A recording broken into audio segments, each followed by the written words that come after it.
La pluie tombait à verse quand Evan Carter aperçut la femme qui avait hanté ses rêves pendant 5 ans, mais elle n'était pas seule. 3 petites filles identiques en imperméable jaune se blottissaient à ses côtés, et quand elles levèrent les yeux vers son visage, elles crièrent toutes le même mot qui allait tout faire voler en éclats dans la vie qu'il croyait connaître. « Papa !» Pendant 5 ans, Evan avait cru que Naomi l'avait abandonné sans un mot, ignorant qu'elle portait ses enfants. Pendant 5 ans, Naomi avait élevé des triplés seuls, persuadée que l'homme qu'elle aimait les avait rejetés par des messages cruels et sans cœur. Mais aucun des deux ne connaissait la vérité choquante. Quelqu'un de proche d'Evan avait intercepté chaque appel désespéré, chaque texto déchirant, chaque supplique à l'aide. Quelqu'un qui croyait le protéger lui avait volé 5 années de sa vie, et maintenant, les mensonges allaient exploser de la façon la plus dévastatrice qui soit. La question n'est pas de savoir si Evan peut pardonner à la femme qui a gardé ce secret, c'est de savoir si Naomi peut lui pardonner la trahison qu'elle s'apprête à découvrir. Si vous regardez cette incroyable histoire se dérouler, appuyez sur ce bouton d'abonnement et dites-moi de quelle ville vous regardez, parce que l'amour, la trahison et les secrets de famille existent partout, et je veux savoir où mes formidables téléspectateurs vivent ces montagnes russes émotionnelles. La pluie tombait fort ce mardi après-midi. Elle tambourinait sur le toit du pick-up d'Evan, comme des doigts furieux qui tapotaient. Il était arrêté au feu rouge de Riverside Avenue, les essuie-glaces fonctionnant à plein régime. Les sacs de la quincaillerie bruissaient sur le siège passager. Des vis, de la teinte pour bois, du papier de verre, une autre journée à réparer les objets cassés des autres. Le feu passa au vert. Il appuya sur l'accélérateur et jeta un coup d'œil vers l'ancien arrêt de bus.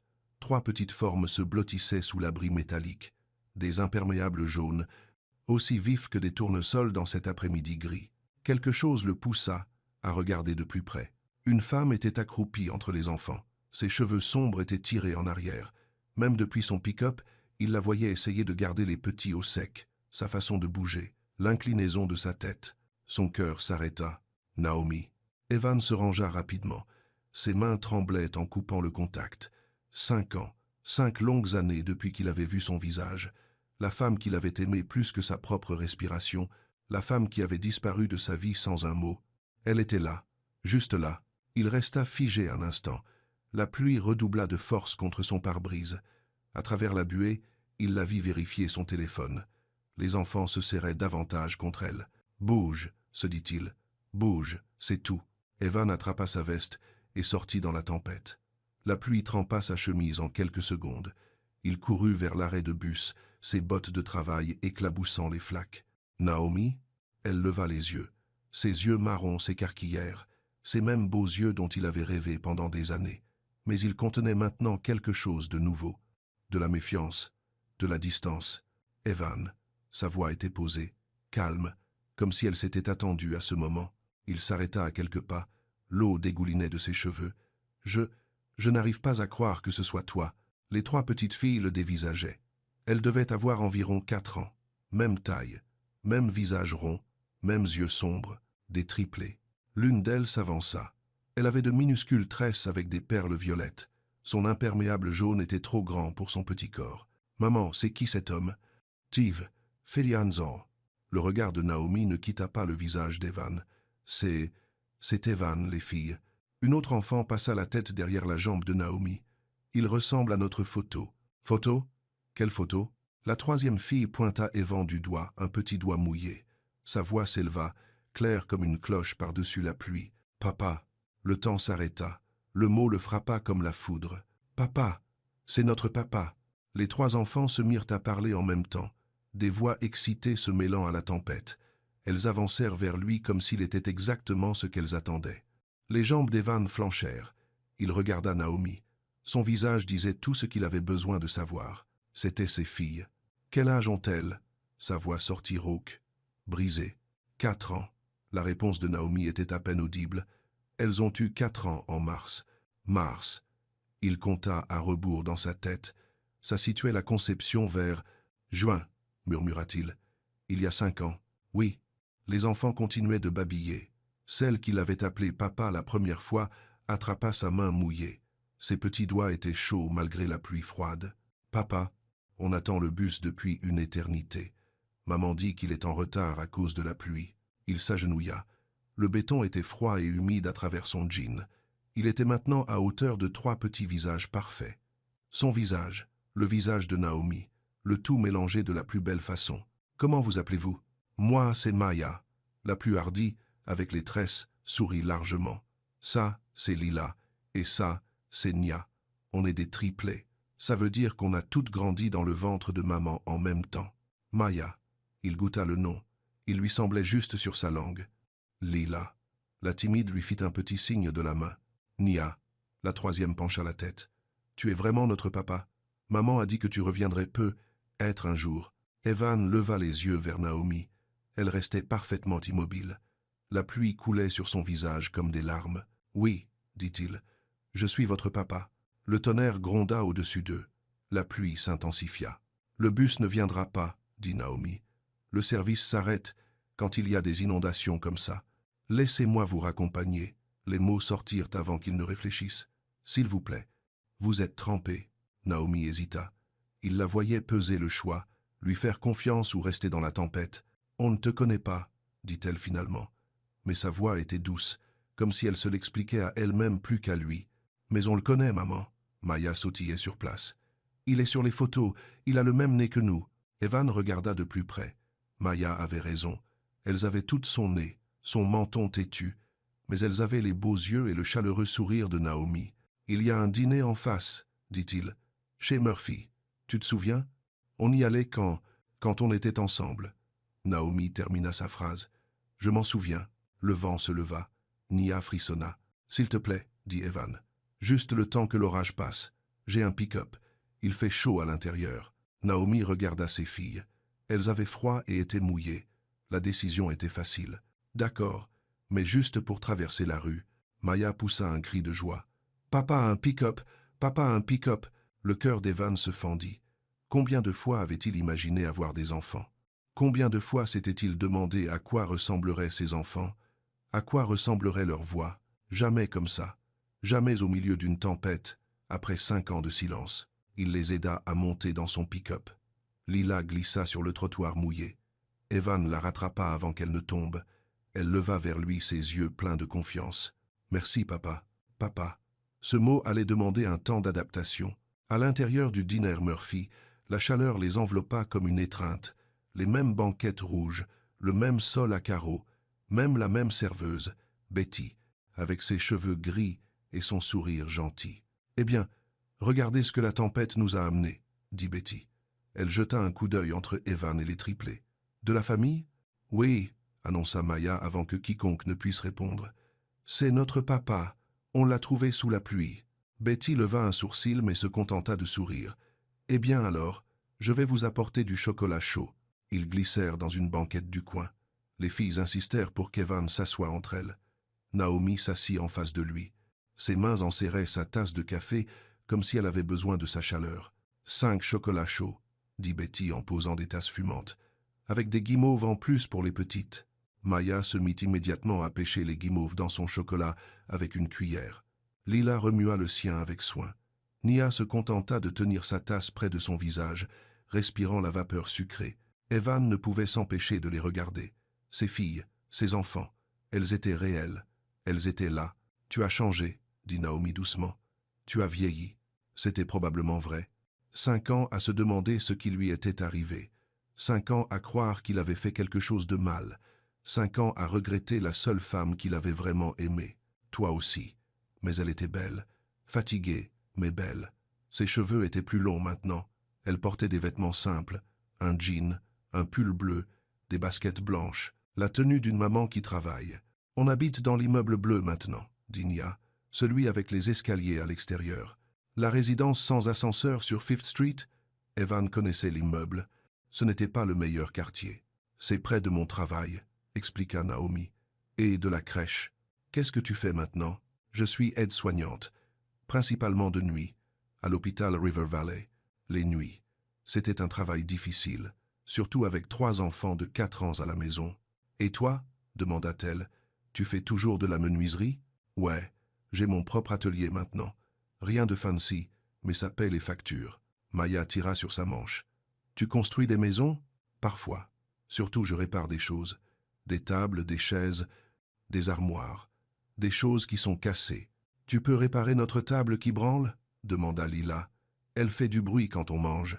Je pourrais y jeter un œil. » La tasse de café de Naomi heurta la table un peu trop fort. On se débrouille très bien toute seule. Les mots piquèrent. Mais il comprenait. Elle ne le connaissait plus, ne lui faisait pas confiance.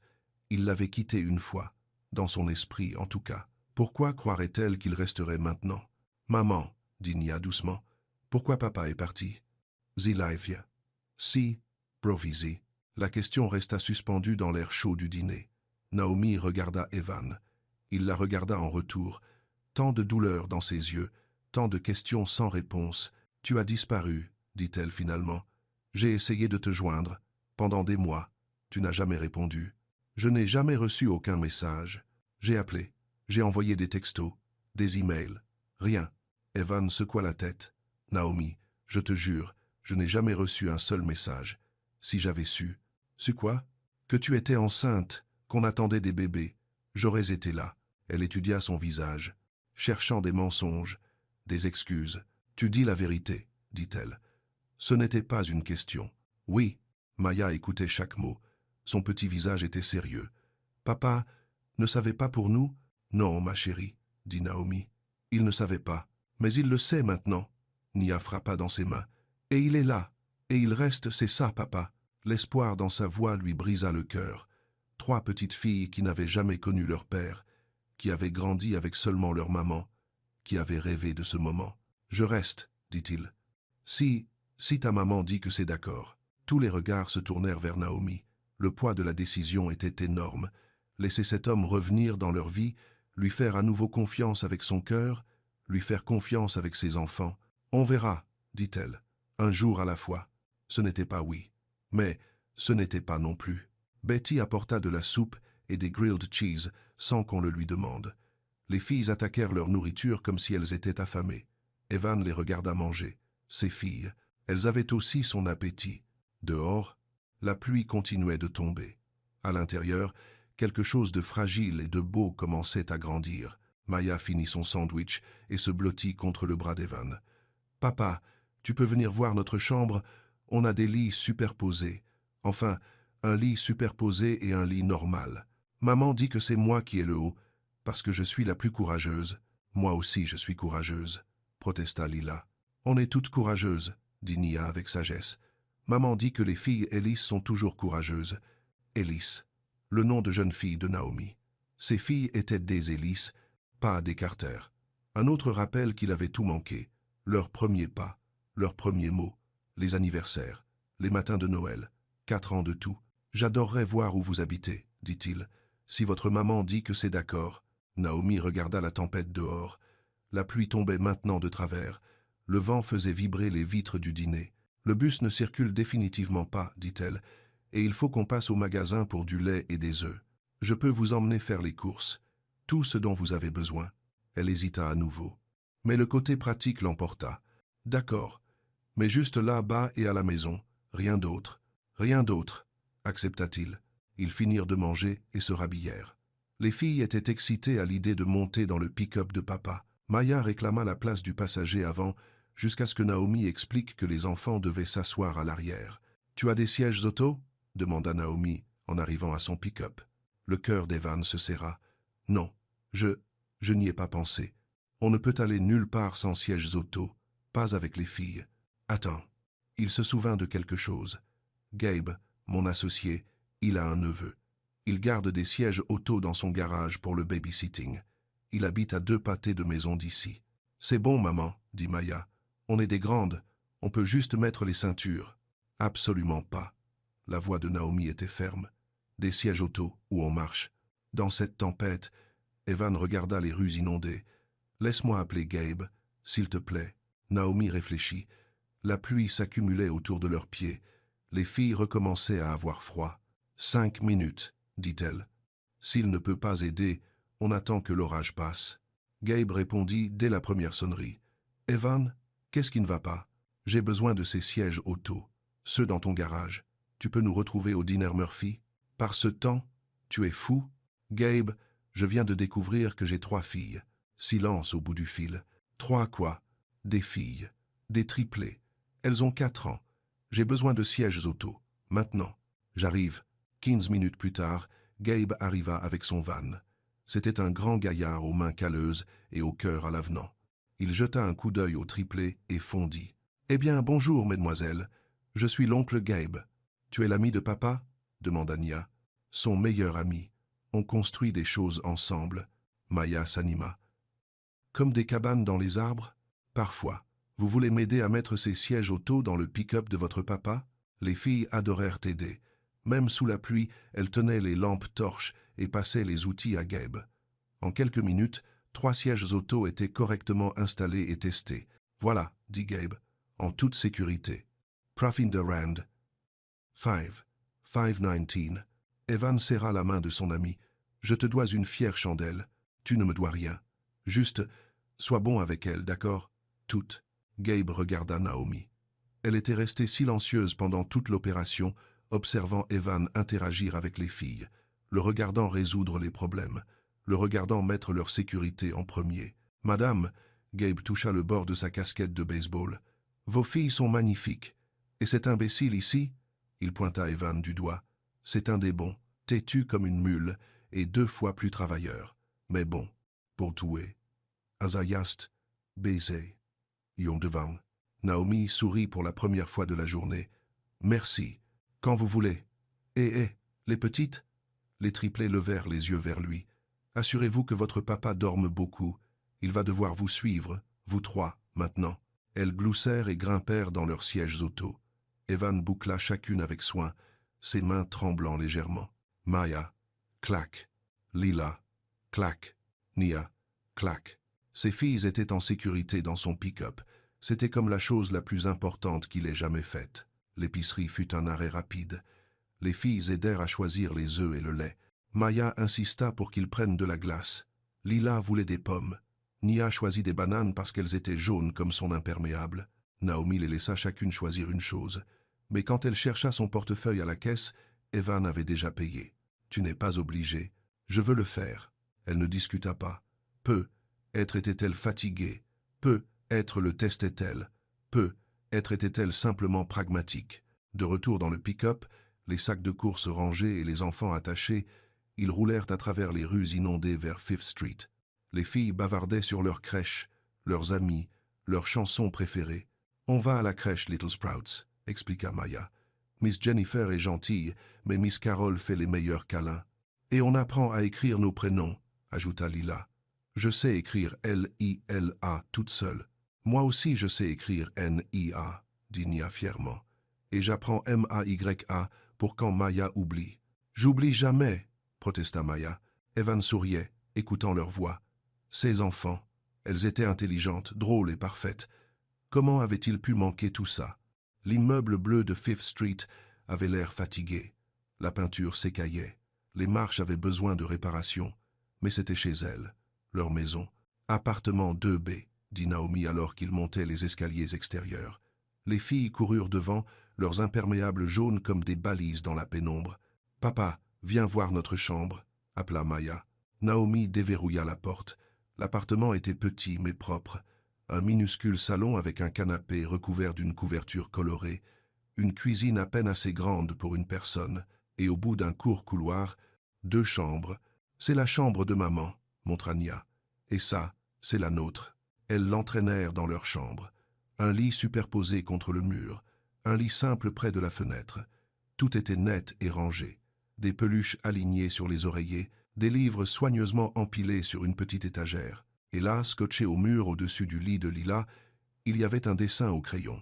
Une famille en bâtonnet, un homme grand avec des cheveux marrons tenant un marteau, 3 petites filles avec de grands sourires, et une femme avec de longs cheveux sombres.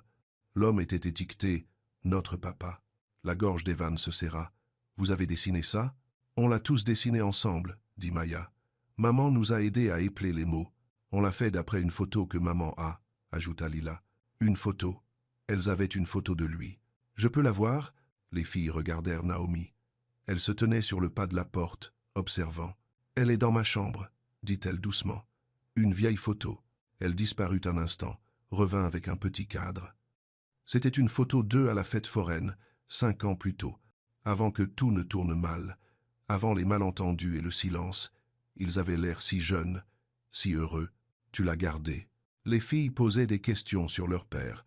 Je voulais qu'elles sachent à quoi tu ressemblais.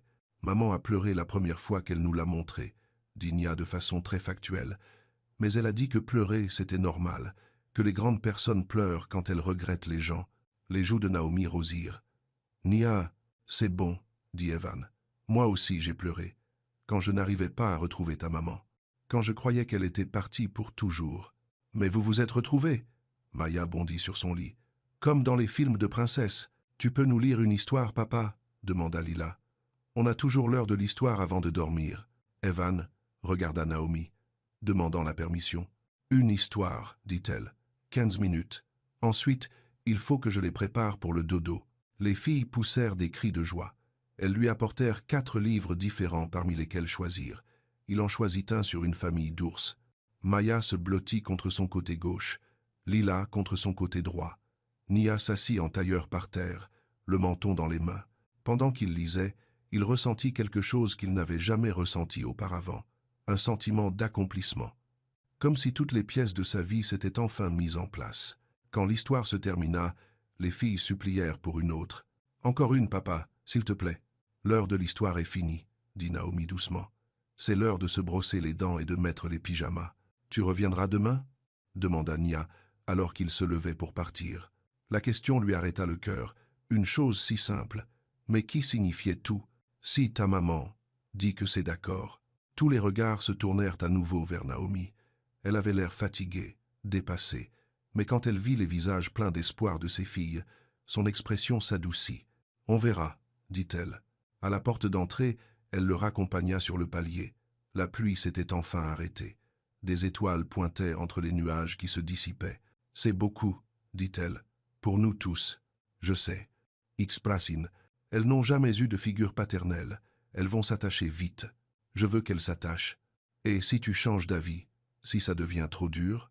Il se tourna complètement vers elle. « Naomi, j'ai raté les 4 premières années de leur vie. Je ne vais pas en rater un jour de plus. Pas par choix. » Elle scruta son visage à la faible lumière du porche, cherchant la vérité. Des promesses qu'il pourrait tenir. Pour elle, dit-elle finalement. Sois présent quand tu dis que tu le seras. Ne fais pas de promesses que tu ne peux pas tenir. Ne les déçois pas. Tout, visend, propre d'Estever. Je ne le ferai pas. 6 heures du matin, siège auto et café. Si tu es sérieux à ce sujet. 6 heures du matin, moins de 8 heures. Je serai là. Elle hocha la tête et rentra à l'intérieur. À travers la fenêtre, il la vit aider les filles à se brosser les dents. Des choses de maman normale, des choses qu'elle avait faites seule pendant 4 ans, plus maintenant. En retournant à son pick-up, Evan sortit son téléphone, appela Gabe. « Comment ça s'est passé ?» répondit son ami. « Il faut que j'emprunte ces sièges auto pour un moment. Peut-être que j'en achèterai. » Et Gabe ? « Tu peux avoir. Ouais, je vais être papa, pour de vrai cette fois. » Il était temps, mon frère. Il était temps. Le réveil d'Evan sonna à 5h15. Il était déjà réveillé. Il était réveillé depuis 3 heures, à fixer le plafond de son petit appartement au-dessus de l'atelier de menuiserie. Son esprit tournait en boucle. 3 filles. Naomi. La chance de réparer tout ce qu'il croyait brisé à jamais. À 5h45, il était habillé et prêt. Un café corsé pour Naomi, des bananes fraîches pour les filles. Et dans la benne de son pick-up, 3 sièges auto flambant neufs qu'il était allé acheter au Walmart, ouverts 24 heures, 24 à minuit. Le matin était clair. La tempête de la veille avait lavé le monde. Tout semblait frais et neuf, comme sa vie. À exactement 6h, il frappa doucement à la porte de l'appartement 2B. Naomi ouvrit. Elle était habillée pour le travail, en tenue de soignante et baskets blanches. Ses cheveux étaient tirés en queue de cheval. Elle parut surprise de le voir. « Tu es venu. J'avais dit que je viendrais. » Elle étudia son visage un instant, puis s'écarta pour le laisser entrer. « Les filles, papa est là. » Pissy Blas, tout 18 bears, le bruit de petits pieds qui courent emplit le petit appartement. 3 silhouettes en pyjama surgirent de leur chambre. Maya arriva la première, lui entourant les jambes de ses bras. « Papa, tu es revenu. » Lila était juste derrière elle, timide mais souriante. Nia hésita une seconde, puis se lança aussi sur lui. « On avait peur que tu sois un rêve, » dit-elle sérieusement. Evan s'agenouilla à leur hauteur. « Je suis réel, et je suis là. »« Tu as apporté du café à maman ?» demanda Maya. « Elle est grincheuse sans café. »« Je ne suis pas grincheuse, » protesta Naomi, mais elle souriait. « Tu l'es un peu, » dit Lila avec franchise. Evan tendit à Naomi la grande tasse de café. Leurs doigts se frôlèrent lorsqu'elle la prit.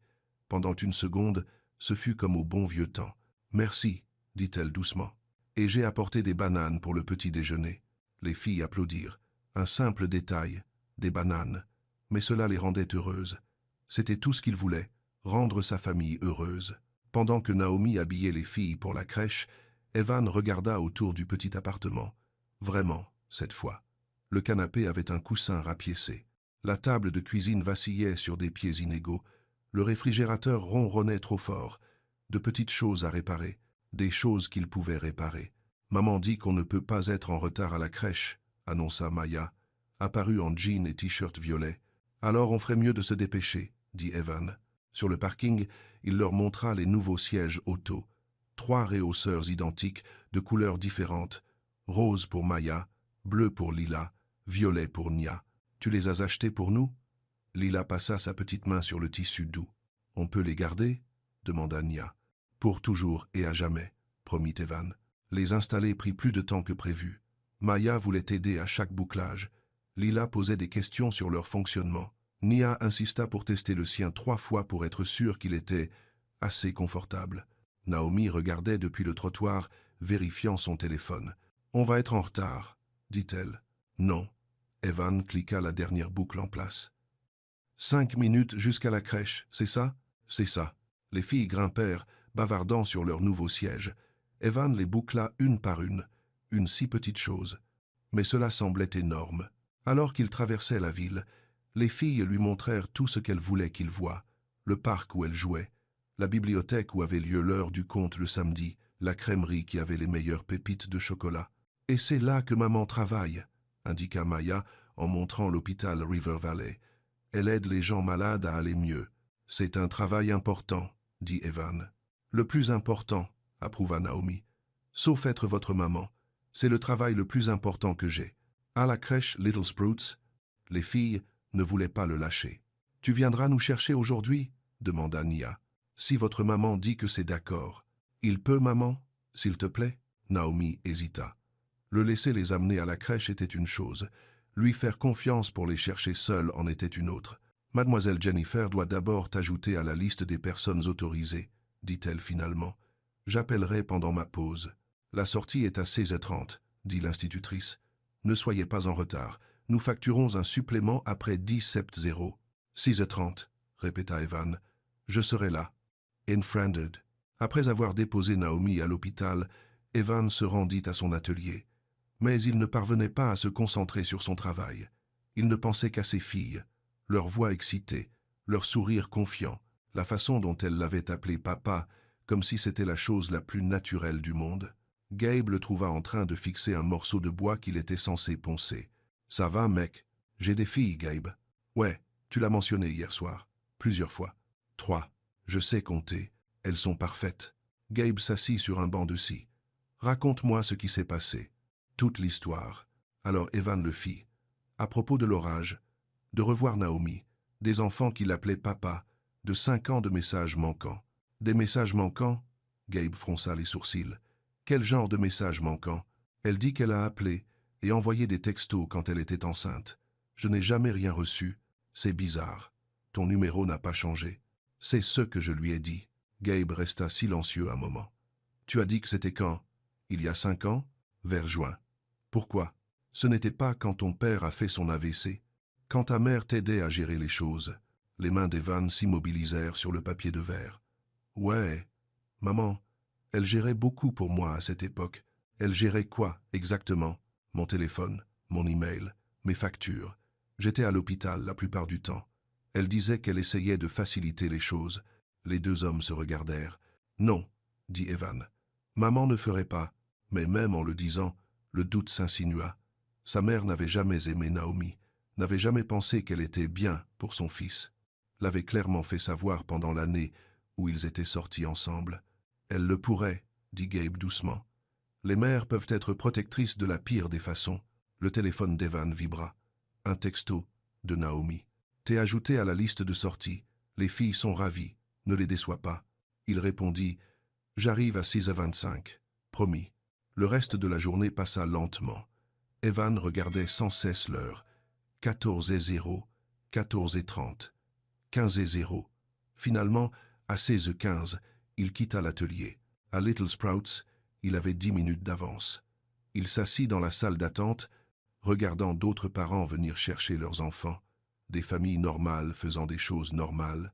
Bientôt, il en ferait partie. Monsieur Carter, mademoiselle Jennifer apparut avec 3 filles bondissantes.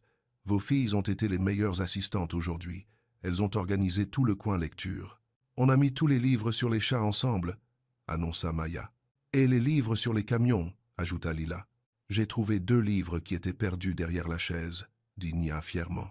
Elles étaient si heureuses de le voir, comme s'il était parti depuis des semaines et non des heures. On peut aller au parc, demanda Maya en marchant vers le pick-up. Si votre maman est d'accord, appelons-la, suggéra Nia. Mais quand Evan appela Naomi, ce fut le répondeur. Elle était probablement avec un patient. Maman est occupée à aider les gens, expliqua-t-il. Mais je sais où vous habitez, et je sais que vous avez probablement des devoirs. On n'a pas de devoirs, dit Lila. On a seulement 4 ans. Mais on a des feuilles à colorier, ajouta Nia. Devant leur appartement, Evan réalisa qu'il n'avait pas de clé. Il devrait attendre Naomi. C'est pas grave, dit Maya. On peut s'asseoir sur les marches. On le fait parfois quand maman est en retard. La pensée de ses filles de 4 ans assises seules sur ces marches lui serra la poitrine. Maman est souvent en retard, demanda-t-il avec désinvolture. Parfois le bus est lent, dit Lila. Ou quand elle doit travailler plus, ajouta Nia. Maya hocha la tête. Mais Madame Rodriguez nous surveille depuis sa fenêtre. Elle est gentille. Une femme âgée passa la tête par la fenêtre de l'appartement 1A. C'est vous, les filles. Bonjour, Madame Rodriguez. C'est notre papa. La femme examina Evan attentivement. Votre papa, hein? Où il était? Au travail, dit Maya simplement. Mais il est revenu maintenant. Madame Rodriguez continua de fixer Evan. Vous comptez rester cette fois? Oui, madame. Bien. Ces filles ont besoin de leur père, et leur maman a besoin d'aide.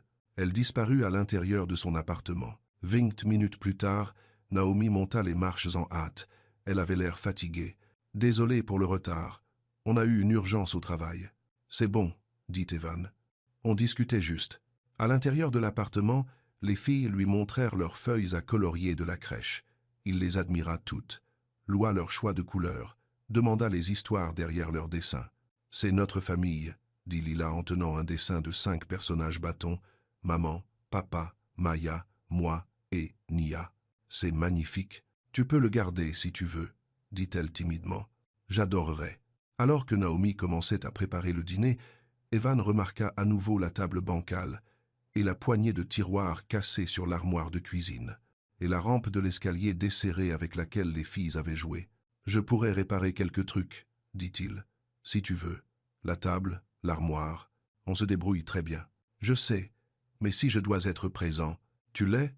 Demanda-t-elle. Présent? C'était une question juste. Il était apparu pour un jour. Cela ne faisait pas de lui le père de l'année. Je veux l'être. Pour elle, pour toi. Elle resta silencieuse, remuant les pattes sur la cuisinière. Un jour à la fois, dit-elle finalement. Pendant le dîner, Maya renversa du jus sur son t-shirt. Lila n'arrivait pas à attraper le sel. Nia laissa tomber sa fourchette 2 fois. Un chaos normal. Le chaos normal d'un dîner en famille. Evan adora chaque seconde. « Papa peut lire des histoires ce soir ?» demanda Maya. « S'il te plaît, » ajouta Lila. « Une histoire, » dit Naomi. Puis le bain. Après les histoires, les filles allèrent se brosser les dents. Evan aida Naomi à débarrasser la table. « Merci, » dit-elle, « de les avoir cherchés, d'être là. Merci de me l'avoir permis. » Ils travaillèrent dans un silence confortable pendant quelques minutes, comme au bon vieux temps, comme s'ils ne s'étaient jamais séparés. « Evan, » dit-elle soudain, « ces messages, quand j'étais enceinte, j'ai vraiment essayé de te joindre. Je te crois, mais tu ne les as jamais reçus. Non.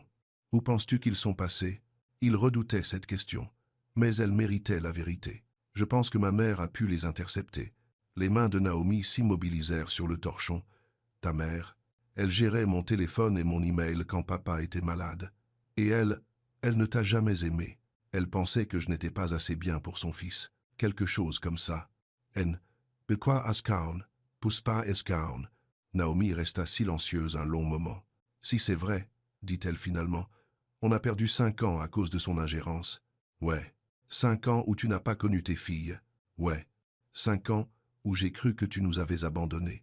La douleur dans sa voix le transperça. Naomi, si j'avais su, je sais. Elle se tourna vers lui. Je le crois maintenant, mais ça ne change pas ce qui s'est passé, ce qu'on a perdu. Non, ça ne le change pas. Papa, appela Maya depuis la salle de bain. Nia ne veut pas partager le dentifrice. Je partage, moi, protesta Nia. Il y a assez de dentifrice pour tout le monde, répondit Evan. Quand il regarda Naomi à nouveau, elle souriait presque. Tu commences à prendre le coup, dit-elle. Je l'espère. Les filles sortirent de la salle de bain en pyjama, les dents brossées, le visage propre. C'est l'heure du coucher, annonça Naomi. Papa peut nous border? Demanda Lila. Juste ce soir, dit Naomi. Demain on verra. Border 3 enfants était plus compliqué qu'Evan ne l'imaginait. Maya avait besoin que sa couverture spéciale soit arrangée parfaitement. Lila exigeait exactement 2 peluches, pas une, pas 3, mais 2. Nia devait avoir sa tasse d'eau sur la table de nuit, à portée de main. « Bonne nuit, papa, » dit Maya ensommeillée. « Bonne nuit, ma chérie. Tu seras là demain matin » demanda Lila. « Si votre maman dit que c'est d'accord. S'il te plaît, laisse-le rester, maman, » chuchota Nia. À la porte d'entrée, Naomi le raccompagna sur le palier. « Elle s'attache, » dit-elle. « C'est mal? Ça pourrait l'être. Si tu disparais à nouveau, je ne vais nulle part. Tu dis ça maintenant. Je le pense. Tout gélasse. » Elle se place. Elle s'appuya contre la rambarde. La soirée était douce. Des cigales stridulaient dans les arbres. « J'ai besoin de savoir pour ta mère, » dit-elle. « J'ai besoin de savoir ce qui s'est vraiment passé. Moi aussi. Tu vas le découvrir. Oui. Et tu me diras la vérité, même si c'est moche? Oui. » Elle hocha la tête. « Demain. Même heure? 6-0. Café et banane. Et peut être quelques réponses. » Alors qu'il rentrait chez lui, l'esprit d'Evan travaillait déjà. Il devait parler à sa mère, devoir découvrir ce qu'elle avait fait, devoir comprendre comment il avait perdu 5 ans avec la femme qu'il aimait et les enfants dont il n'avait jamais su l'existence. La conversation ne serait pas facile, mais ses filles méritaient la vérité. Naomi méritait la vérité. Et il méritait de savoir comment sa vie lui avait été volée. Le lendemain matin arriva trop tôt. Evan était à leur porte à 6 € pile, café et fruits à la main. Mais cette fois, il avait aussi une petite trousse à outils. « C'est pourquoi ?» demanda Maya en montrant le sac en cuir. « Je pensais réparer cette table bancale dont ta maman a parlé. On peut t'aider ?» Lila sautillait sur la pointe des pieds. « Si votre maman dit que c'est d'accord. » Naomi regarda la trousse à outils, puis lui. « Juste la table ?»« Juste la table. » Pendant qu'elle se préparait pour le travail, Evan s'agenouilla près de la table de cuisine. Les filles se rassemblèrent autour comme s'il accomplissait de la magie. « Vous voyez ce pied ?» Il montra l'endroit problématique. « Il est plus court que les autres, c'est pour ça qu'elle vacille. »« Tu peux le rallonger ?» demanda Nia. « Je peux raccourcir les autres, les égaliser. Ça ne va pas rendre la table trop basse ?» s'inquiéta Maya. Enfant intelligente. « Peut, être un peu, mais j'ai une idée pour ça aussi. » Il travailla soigneusement, mesurant 2 fois, coupant 1 fois. Les filles lui passaient les outils et posaient sans question. Au moment où Naomi fut prête à partir, la table était stable et droite. « Elle ne vacille plus », Lila testa en appuyant fort sur chaque coin. « Et elle n'est pas trop basse », ajouta Maya. « Elle est juste bien. »« Merci », dit Naomi doucement. « Tu n'étais pas obligée. Je le voulais. » Au dépôt à la crèche, mademoiselle Jennifer avait des nouvelles. « Nous avons notre fête d'automne vendredi prochain, » dit-elle. « Les familles sont invitées. Viendrez-vous » La question s'adressait à la fois à Evan et Naomi. « On verra, » dit Naomi. « S'il te plaît, papa. » Maya attrapa sa main. « Il y aura une marche au gâteau et tout. Je ferai de mon mieux. » Après avoir déposé Naomi au travail, Evan se rendit directement chez sa mère. La même maison coloniale blanche où il avait grandi. La même pelouse parfaite. Le même silence plein de jugement. Marjorie Carter ouvrit la porte en peignoir à fleurs et bigoudis. « Evan, qu'est-ce que tu fais ici si tôt ?»« Il faut qu'on parle, maman. » Elle s'écarta pour le laisser entrer. La maison sentait le café et la déception. « Tout va bien? Tu as l'air contrarié. J'ai retrouvé Naomi. Le visage de sa mère devint soigneusement neutre. Naomi, mon ex-petite amie, d'il y a 5 ans, tu te souviens d'elle? Bien sûr que je me souviens. Cette fille qui n'était pas bien pour toi. Ce n'était pas une fille, maman. C'était une femme. Une bonne femme. Si tu le dis. Evan s'assit à la table de la cuisine où il avait mangé 1000 repas enfants, où sa mère lui avait donné des conseils, où elle avait essayé de contrôler sa vie plus de fois qu'il ne pouvait compter. Elle a des enfants, maman. 3 filles, des triplés. Oh, Marjorie se servit du café avec des mains stables. C'est bien pour elles. Elles ont 4 ans. 4. La main de sa mère s'arrêta sur la cafetière, ce qui signifie qu'elles ont été conçues il y a environ 5 ans, à peu près au moment où papa a fait son AVC. Evan, je ne sais pas ce que tu insinues. Je n'insinue rien. Je demande directement. As-tu intercepté des messages de Naomi? Appels, textos, emails? Marjorie s'assit en face de lui. Pendant un long moment, elle ne dit rien. Tu étais tellement focalisé sur elle, dit-elle finalement. Tu ne pensais pas clairement. Ton père mourait. Il n'est pas mort. Il s'est rétabli. On ne le savait pas alors. Et tu gâchais ta vie pour une fille qui n'était même pas... Qui n'était même pas quoi, maman? Bien pour toi. Tu devais te concentrer sur la famille, sur ton avenir. Les mains d'Evan se serrèrent en poing. Donc tu as intercepté les messages. Je t'ai protégé. Tu m'as menti. Je t'ai sauvé d'une terrible erreur. L'erreur terrible était de te faire confiance. Le visage de sa mère rougit. Ne t'avise pas de hausser le ton avec moi dans ma propre maison. Ces enfants sont mes filles, maman. Mes filles. Et j'ai raté les 4 premières années de leur vie à cause de ce que tu as fait. Tu es mieux sans toute cette situation. Toute cette situation, c'est ma famille. Marjorie se leva brusquement. Famille? Tu les connais depuis 2 jours. J'aurais dû les connaître depuis 4 ans. Eh bien, ce n'est pas le cas. Et maintenant tu peux passer à autre chose. Trouver quelqu'un de convenable. Recommencer à 0. Evan fixa sa mère, la regarda vraiment, cette femme qui l'avait élevée, qui était censée l'aimer, qui avait volé la chose la plus importante de sa vie. « Je veux des preuves, dit-il. »« Quoi? Des preuves de ce que tu as fait. Historique d'appels, journaux d'email, peu importe. Je veux voir exactement comment tu as détruit ma vie. Evan, maintenant maman, ou je sors par cette porte et ne te reparle plus jamais. » La menace planait entre eux. La façade parfaite de Marjorie se fissura. « C'était pour ton bien, » chuchota-t-elle. « Montre-moi. » 20 minutes plus tard, Evan était assis, fixant le téléphone de sa mère. Des captures d'écran qu'elle avait sauvegardées. Un contact intitulé « Naomi Ellis » avec un numéro qui était presque le sien. Mais pas tout à fait. Elle avait créé un faux numéro, avait reçu les messages de Naomi pendant des mois, avait même répondu à certains. « Passe à autre chose. Je ne veux pas de cette complication dans ma vie. Arrête d'appeler. C'est fini. Ne me contacte plus. » Messages envoyés depuis un faux numéro. Messages qui semblaient venir de lui. Messages qui avaient brisé le cœur de Naomi et l'avaient fait croire qu'il ne voulait pas d'elle ni de leurs enfants. « Comment as-tu pu faire ça ?» Sa voix n'était qu'un murmure. « Elle n'était pas bien pour toi. Tout le monde pouvait le voir. Ce n'était pas à toi de décider. Je suis ta mère. C'est mon rôle de te protéger. » De quoi? De l'amour? Du bonheur? De mes propres enfants? Les yeux de Marjorie se remplirent de larmes. Mais Evan ne ressentait rien pour elle. Aucune sympathie, aucun pardon, rien. « Je veux des copies de tout, » dit-il. Chaque message, chaque capture d'écran, tout. Pourquoi? Parce que je vais dire la vérité à Naomi, et je vais passer le reste de ma vie à rattraper ce que tu nous as pris. Sa mère se mit à pleurer pour de bon maintenant. Tu le regretteras, Evan. Elle te brisera le cœur. Elle prendra ton argent et disparaîtra avec ses enfants. Non, maman, tu te trompes. Comme tu t'es trompé sur tout. Evan transféra toutes les preuves sur son propre téléphone.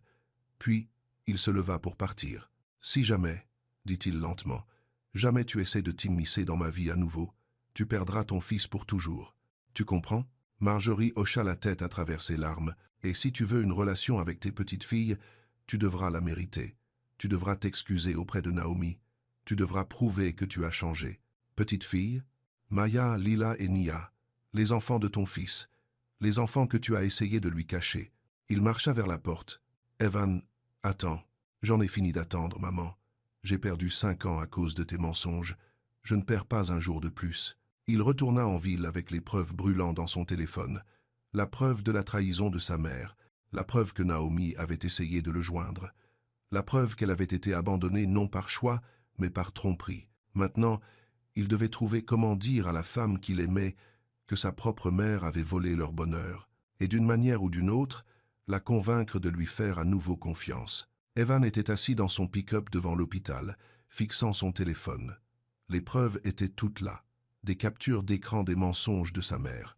La preuve que Naomi avait essayé de le joindre. La preuve qu'on lui avait volé 5 ans avec sa famille. Ses mains tremblaient en parcourant les faux messages envoyés par sa mère. « Passe à autre chose. Je ne veux pas de cette complication dans ma vie. » Ces mots le rendaient malade.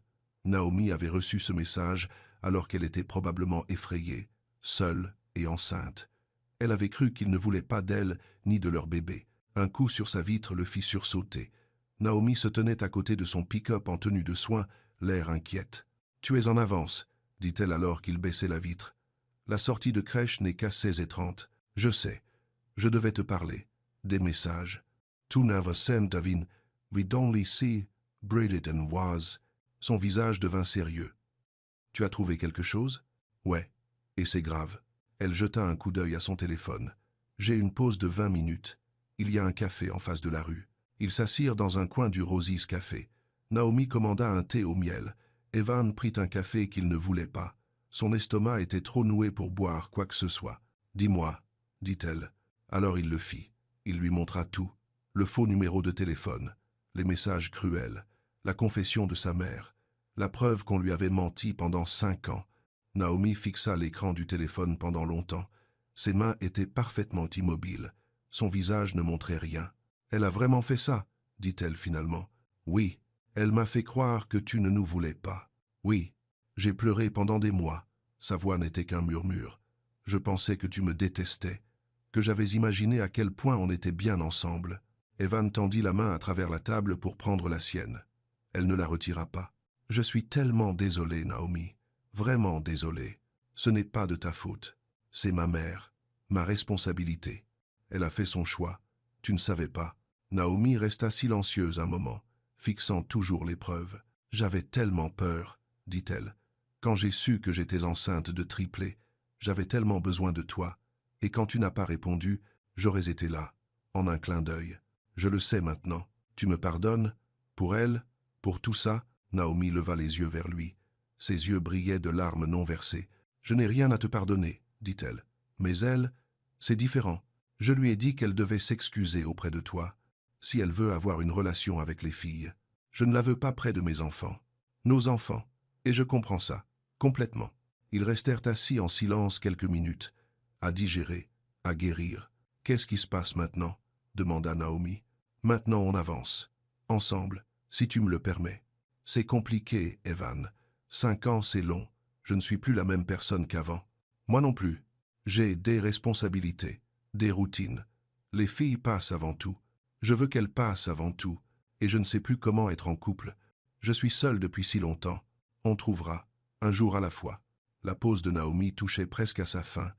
Ils retournèrent ensemble à l'hôpital. « Va chercher les filles à 16h30, dit-elle. Je vais réfléchir. À tout ça. On en reparle ce soir. » « D'accord. Et Evan? » « Oui. Merci d'avoir découvert la vérité, de me l'avoir dite. » À la crèche, les filles débordaient d'excitation en racontant leur journée. « On a peint des tableaux, » annonça Maya, brandissant un chef-d'œuvre couvert de paillettes. « Et on a appris des choses sur les papillons, » ajouta Lila. « Tu savais que les papillons goûtent avec leurs pattes ?» demanda Nia sérieusement. « Je ne le savais pas, » dit Evan. « C'est incroyable. » « Mademoiselle Jennifer dit que tu viens à notre fête des familles vendredi, » dit Maya en marchant vers le pick-up. « Si votre maman dit que c'est bon, elle dira oui, elle doit. Tous les autres papas seront là. » Le cœur d'Evan se serra. Les autres papas. Ses filles voulaient qu'il soit là comme un vrai père, ce qu'il était, ce qu'il avait toujours été, même sans le savoir. De retour à l'appartement, ils firent les devoirs. Enfin, les filles colorièrent pendant qu'Evan aidait pour le goûter et répondait à leurs questions sans fin. « Papa, tu as une maison ?» demanda Lila. « J'ai un appartement au-dessus de mon atelier. Il est grand? Pas très. Juste une pièce et une salle de bain. Où on dormirait si on venait te voir ?» voulut savoir Maya. La question le prit au dépourvu. Elle voulait venir chez lui. Elle le considérait comme une vraie partie de leur vie. « Je suppose qu'il faudrait que je trouve un endroit plus grand, dit-il. Avec des lits superposés, suggéra Nia. Absolument avec des lits superposés. Quand Naomi rentra à 18h30, elle avait l'air fatiguée, émotionnellement vidée. La journée à digérer tout cela avait fait son effet. « Vous avez passé une bonne journée ?» demanda-t-elle aux filles. « Papa nous a aidés pour le coloriage. » Maya lui montra les dessins terminés. Et on lui a tout raconté sur les papillons. Et il a dit qu'il prendrait peu. Être une grande maison avec des lits superposés pour quand on viendra, ajouta Nia. Les yeux de Naomi croisèrent ceux d'Evan par-dessus la tête des enfants.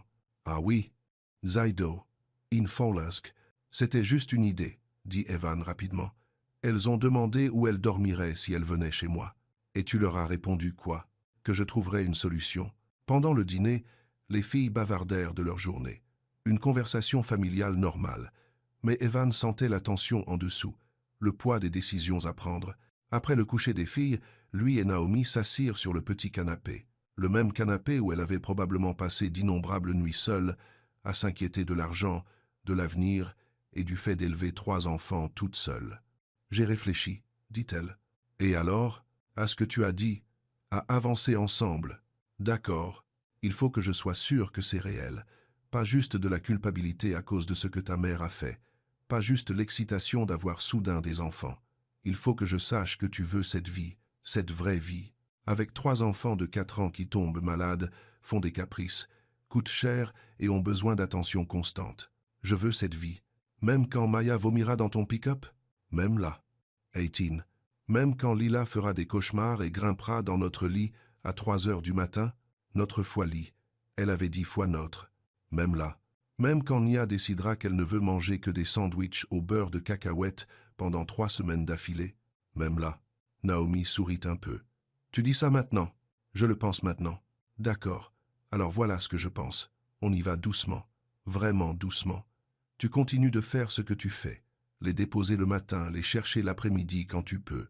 Aider parfois pour le dîner. Réparer les petites choses ici. And voilà, poissi va, and voilà, zouv, and voilà. Je peux faire ça. Et on voit comment ça se passe. Pour de vrai cette fois. Pas de secret, pas de message manquant, pas d'ingérence familiale. D'accord. Et si ça marche? 6 fois nous fois on marche. Alors être qu'on parle de quelque chose de plus permanent. Comme quoi? Comme toi qui trouves un logement près d'ici. Un plus grand. Comme une garde partagée officielle. Comme voir si on peut être une vraie famille. Le cœur d'Evan cognait contre ses côtes. Et si ça ne marche pas, alors on trouve comment être des coparents. Comment mettre les filles en premier, même si ça ne marche pas entre nous. C'est juste. C'est ce que tu veux, Naomi? Ce que je veux, c'est t'épouser demain, emménager ici, et ne plus jamais être séparé de toi ni des filles. Mais je sais que ce n'est pas réaliste. Alors oui, doucement, c'est bien. Doucement, c'est intelligent. Elle se cala contre les coussins du canapé. Ta mère a vraiment tout gâché. Ouais. Je n'arrête pas de penser à tous les moments qu'on a perdus, la première fois que tu les aurais sentis bouger, les naissances, leurs premiers mots, premiers pas, toutes leurs premières fois. Je sais. On ne peut pas rattraper ça. Non. Mais on peut s'assurer de ne rien rater d'autre. Ils restèrent assis tranquillement un moment. Dehors, le quartier s'installait dans la soirée. Les lumières des porches s'allumaient. Les familles finissaient leur dîner, préparaient les enfants pour le lit. Une vie normale. La vie qu'ils voulaient. Il y a autre chose, dit Naomi. Quoi? Les filles posent des questions sur nous. Pour savoir si tu restes, si on est, ensemble. Tu leur dis quoi? Je leur dis qu'on cherche. Mais elles sont intelligentes. Elles voient bien qu'on tient l'un à l'autre. C'est bon, je pense. Tant qu'on est honnête avec elles. Tant qu'on ne fait pas de promesses qu'on pourrait ne pas tenir. Je ne veux faire aucune promesse que je ne pourrais pas tenir. Bien. Le téléphone d'Evan vibra. Un texto de sa mère. Appelle-moi s'il te plaît, il faut qu'on parle. Il montra le message à Naomi. Tu vas l'appeler? À un moment donné. Mais pas ce soir. Ce soir, c'est pour nous. Tu lui diras quoi? Qu'elle doit s'excuser auprès de toi. Vraiment s'excuser. Et qu'elle doit prouver qu'elle a changé avant de rencontrer ses petites filles. Et, si elle ne le fait pas, alors elle ne fera pas partie de notre vie. Naomi hocha la tête. Je ne suis pas encore prête à lui pardonner. Tu n'as pas à l'être. Mais je ne veux pas que les filles souffrent à cause de problèmes d'adultes. Si elle peut vraiment faire amende honorable, alors on verra. Mais seulement si tu es à l'aise. D'accord. La soirée avançait. Evan devrait probablement rentrer chez lui. Mais il ne voulait pas partir. C'était trop bien, trop juste. Je devrais y aller, dit-il. Oui. Mais aucun des deux ne bougea. La fête des familles vendredi, dit Naomi. Les filles veulent vraiment que tu sois là. Je veux être là. Alors sois là. On y ira. Ensemble. En famille. Vraiment? Vraiment. Les jours suivants tombèrent dans un rythme. Evan arrivait chaque matin à 6h avec du café pour Naomi et le petit déjeuner pour les filles. Il les conduisait à la crèche et les récupérait l'après-midi. Il aidait pour les devoirs, le dîner et les histoires du soir. Il répara la porte de salle de bain qui grinçait, dégagea l'évier de la cuisine, resserra la rampe branlante de l'escalier extérieur. De petites choses, mais qui comptaient. Jeudi soir, alors qu'il partait, Naomi l'accompagna jusqu'au palier. « Tu n'es pas obligé de tout réparer, dit-elle. Je veux aider, je sais, et j'apprécie. Mais je m'occupe de cet endroit et de ses enfants depuis 4 ans. Je ne suis pas impuissante. Je n'ai jamais pensé que tu l'étais. Bien, parce qu'il faut que tu comprennes. Si ça marche entre nous, ce sera un partenariat, pas toi qui me sauve. Je comprends. Vraiment? Parce que tu as réparé? Pourvu, fais tout ce que tu pouvais imaginer pour te prouver. Mais ce dont j'ai besoin, c'est d'un partenaire. Quelqu'un qui me fait confiance pour gérer les choses aussi. Elle avait raison. Il avait essayé de tout réparer, essayé de rattraper le temps perdu d'un coup. Je suis désolé. Je veux juste aider. Alors aide en étant présent, en te montrant, en étant un bon père et un bon ami, et on verra ce qui se développe à partir de là. D'accord. Et Evan? Oui? Demain à la fête? Sois juste toi-même. N'essaie pas trop. Les filles t'aiment déjà pour qui tu es. Fancy Carn. Vendredi après-midi arriva, ensoleillé et doux. Un temps parfait pour une fête en plein air. Evan arriva à l'appartement et trouva un chaos contrôlé. Maya ne trouvait pas son ruban à cheveux préféré. Lila avait renversé du jus sur sa robe. Nia faisait une crise parce que ses chaussures lui semblaient pas bonnes. « Bienvenue dans la vie de famille », dit Naomi, essayant de tresser les cheveux de Maya tout en essuyant le jus sur la robe de Lila. « Que puis-je faire ?» Aide Nia avec ses chaussures. Elle a 3 paires parmi lesquelles choisir. Evan s'agenouilla, près de Nia, assise par terre, en larmes. « Qu'est-ce qui ne va pas avec ces chaussures ?» demanda-t-il doucement. « Elles sont trop serrées, et celles-là sont trop grandes, et celles-là font du bruit quand je marche. C'est un problème difficile. Quel genre de chaussures tu veux? Des chaussures silencieuses, qui sont juste bien. Laisse-moi voir. » Il examina les 3 paires. La première paire semblait un peu petite, la deuxième était clairement trop grande, la troisième semblait bonne. Mais quand Nia marchait, les semelles crissaient sur le sol. « J'ai une idée, dit-il. Et si on mettait les chaussures silencées qui sont juste bien, et que je te portais jusqu'à la voiture pour que tu n'aies pas à marcher sur le sol qui crisse ?» Nia considéra cela sérieusement. « D'accord. » Crise résolue. À la crèche Little Sprouts, le parking était plein de familles, des ballons attachés à chaque poteau de clôture, l'odeur de pop-corn et de barbe à papa dans l'air. Des enfants couraient partout dans leurs plus beaux vêtements. « Voilà Tommy !» Maya pointa un garçon de sa classe. « Et Sarah, et Michael, on peut aller jouer ?» demanda Lila. « Restez où on peut vous voir, » dit Naomi. Les filles coururent rejoindre leurs amis. Evan et Naomi se retrouvèrent seuls au milieu d'une fête de famille, comme un vrai couple, comme de vrais parents. « C'est agréable, » dit-il. « Oui. » Mademoiselle Jennifer apparut avec un tableau et une expression stressée. « Oh bien, vous êtes là. Monsieur Carter, il nous faut un volontaire de plus pour le stand de lancer d'anneaux. Vous êtes disponible ?» Avant qu'il puisse répondre, Maya revint en courant. « Papa va aider pour les jeux, » annonça-t-elle à ses amis. « Mon papa est le plus fort. Vessi tu kans, seist poise, et bassopus pressions. » « Je ne sais pas pour le plus fort, » dit Evan, « mais je peux aider pour le lancer d'anneaux. » Pendant l'heure suivante, il géra le jeu de lancer d'anneaux. Les enfants faisaient la queue pour tenter leur chance. Les parents encourageaient et prenaient des photos. Ses propres filles amenèrent leurs amis pour le rencontrer. « C'est notre papa, » dit Nia fièrement à tout le monde. « Il construit des choses et répare des choses, et il raconte très bien les histoires. » Le cœur d'Evan faillit exploser. Pendant une pause, il trouva Naomi à la promenade des gâteaux, tenant des numéros pour Maya et Lila. « Tu t'amuses ?» demanda-t-elle. « Au top. Les filles sont aux anges. Regarde. » Il regarda. Maya avait le visage peint en papillon, Lila avait gagné un éléphant en peluche au lancer de panier. Nia partageait sa barbe à papa avec 2 autres enfants. « Elles ont l'air heureuses, dit-il. Elles sont heureuses, c'est ce que je voulais pour elles. Une enfance normale, des activités en famille, un père qui se montre, je me montre. Oui, c'est vrai. » La promenade des gâteaux commença. Maya et Lila marchaient en cercle pendant que la musique jouait. Quand elle s'arrêta, tout le monde se figea sur son numéro. « Numéro 7 » annonça la personne qui tirait au sort. Lila regarda son numéro. « Sept. J'ai gagné » cria-t-elle. « J'ai gagné » Elle choisit un gâteau au chocolat avec du glaçage rose, assez grand pour nourrir une famille. « On peut le manger ce soir » demanda-t-elle. « Pour le dessert ?»« Si tu manges d'abord ton dîner » dit Naomi. « Papa peut rester pour le gâteau » demanda Maya. Naomi regarda Evan. « Tu veux rester pour le gâteau ?»« J'adorerais. » Alors que la fête touchait à sa fin, ils marchèrent vers le parking en famille. Maya tenait la main gauche d'Evan. Nia tenait sa main droite. Lila portait son éléphant gagné. Naomi portait le gâteau. « Meilleur jour de ma vie » déclara Nia. « Meilleur jour de ma vie » approuva Evan. De retour à l'appartement, ils mangèrent des restes de pizza pour le dîner et du gâteau au chocolat pour le dessert. Les filles racontèrent à Naomi tout ce qu'elle avait manqué pendant qu'elle faisait du bénévolat à la vente de livres. Ils firent des projets pour la fête de l'année prochaine. Ils se disputèrent pour savoir qui aurait la plus grosse part de gâteau, le chaos normal d'une famille. Après le coucher des filles, Evan aida à nettoyer la cuisine. « Merci, » dit Naomi, « pour aujourd'hui, pour être exactement ceux dont elles avaient besoin. Merci de me laisser en faire partie. C'était comment, ton premier événement familial ? Parfait, comme tout ce qui m'a manqué toute ma vie. » Elle sourit. « Même quand Maya a renversé du ketchup sur ta chemise, même là. Et quand Nia a fait sa crise parce que la peinture sur son visage la grattait trop, même là. Et quand Lila a annoncé à toute la fête que tu étais son papa.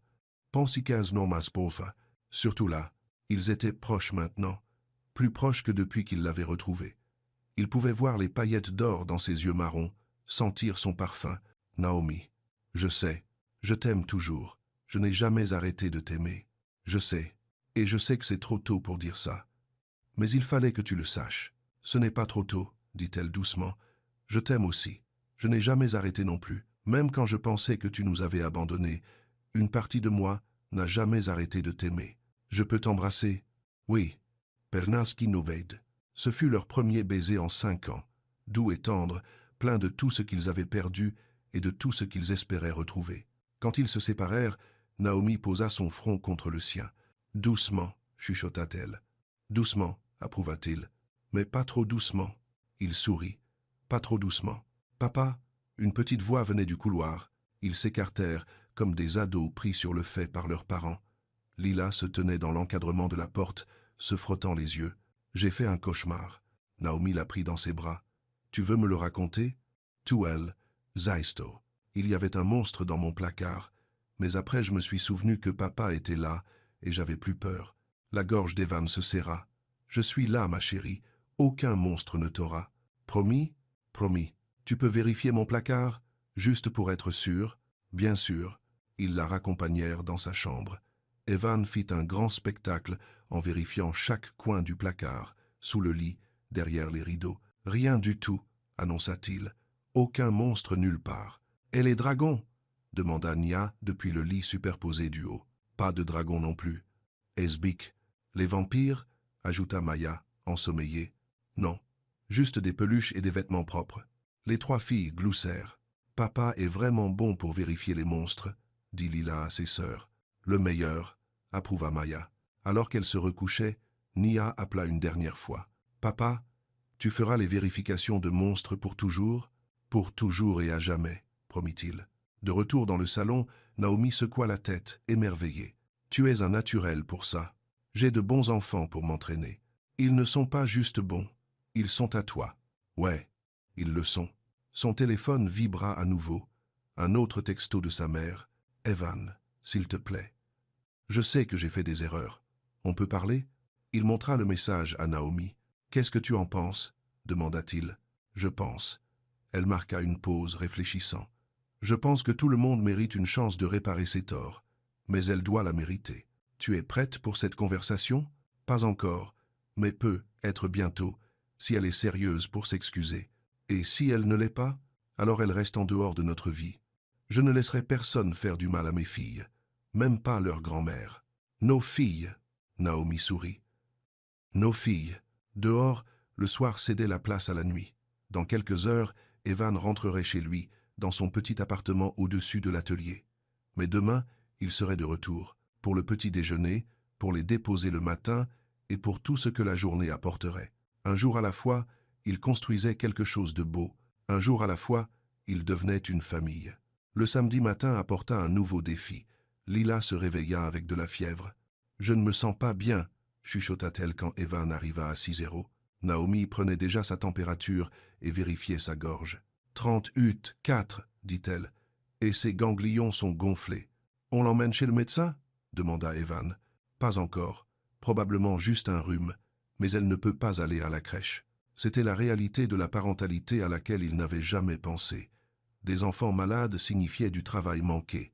Du travail manqué signifiait de l'argent perdu. « Je peux rester avec elle », proposa-t-il. « Toi aussi tu as du travail.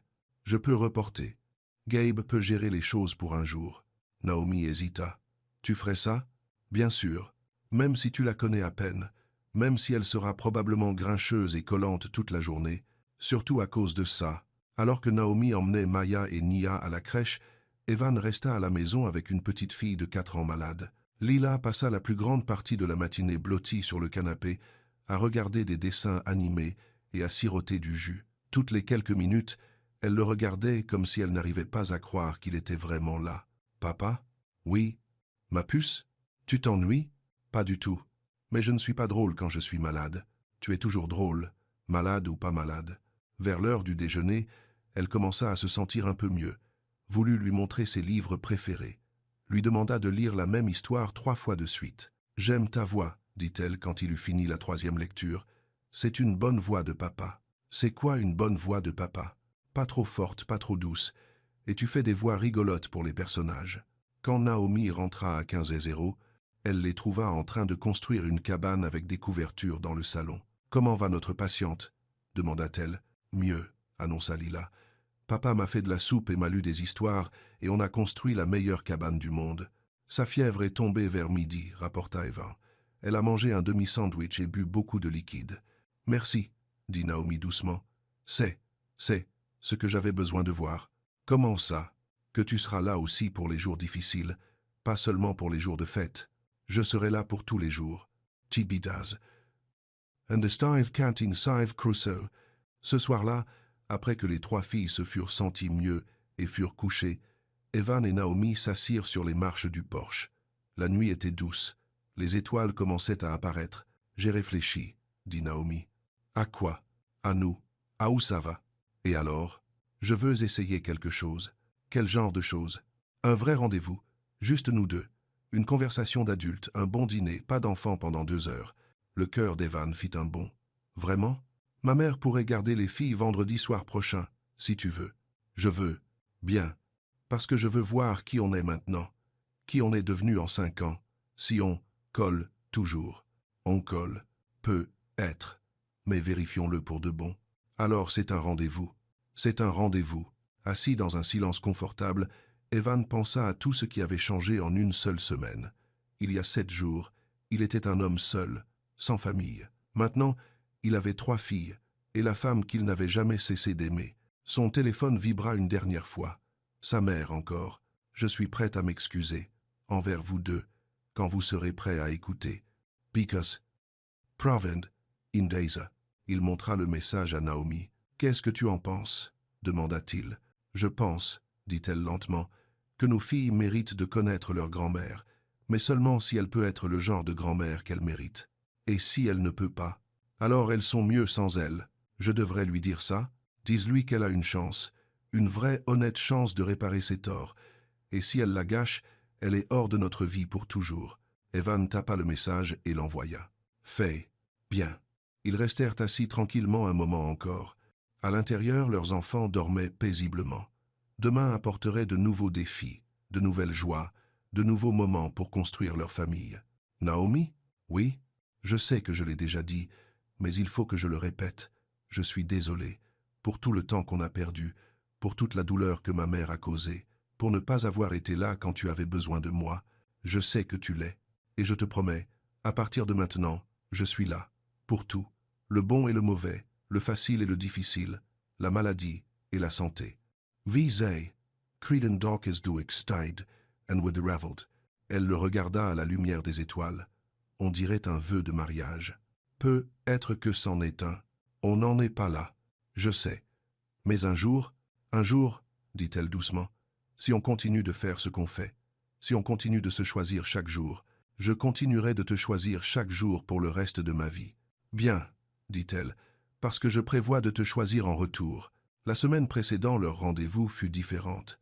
Il y avait une excitation dans l'air, le sentiment que quelque chose d'important allait arriver. Evan se surprit à prêter attention à de petits détails qu'il avait manqués avant, la façon dont Naomi fredonnait en préparant le petit déjeuner, comment elle vérifiait toujours chaque fille 2 fois avant de partir travailler, la manière minutieuse dont elle gérait leur petit budget, s'assurant qu'il y avait assez pour tout ce dont elles avaient besoin. Elle n'était pas seulement une bonne mère, c'était une femme incroyable qui avait bâti une belle vie à partir de rien. « Tu me regardes », dit-elle mercredi matin pendant qu'il préparait les filles pour la crèche. « Désolé. » Écoutez, and welling braided. Je n'ai pas dit d'arrêter. Maya leva les yeux de son bol de céréales. « Pourquoi papa regarde maman? Parce que ta maman est belle, » dit Evan avec sincérité. Les 3 filles gloussèrent. « Tu vas épouser notre maman ?» demanda Nia avec la franchise de ses 4 ans. Naomi s'étrangla avec son café. « Nia, quoi? Le papa de Tommy a épousé sa maman, et maintenant ils vivent dans la même maison et tout. C'est compliqué, » dit Naomi. « Non, ça ne l'est pas, » déclara Maya. « Si tu aimes quelqu'un, tu l'épouses. C'est ce que font les princesses. Inazif, inasis les exis, inazis etis, inazif. La vraie vie n'est pas comme les films de princesses, » expliqua Naomi. « Mais vous vous aimez, n'est-ce pas? » demanda Lila. « On vous a vu vous embrasser. » Les 2 adultes rougirent. « Vous étiez censé dormir, » dit Evan. « J'avais soif, mais je ne voulais pas interrompre. »« Eh bien, » dit Naomi troublée. « Oui, nous tenons beaucoup l'un à l'autre. Alors vous allez vous marier, et on va tous vivre ensemble ?» insista Nia. « Peut être un jour, si tout se passe bien. »« Ça se passera bien, » dit Maya avec une confiance absolue. « Je le sens. » Pesum, excissé. Jeudi après-midi apporta une visite inattendue.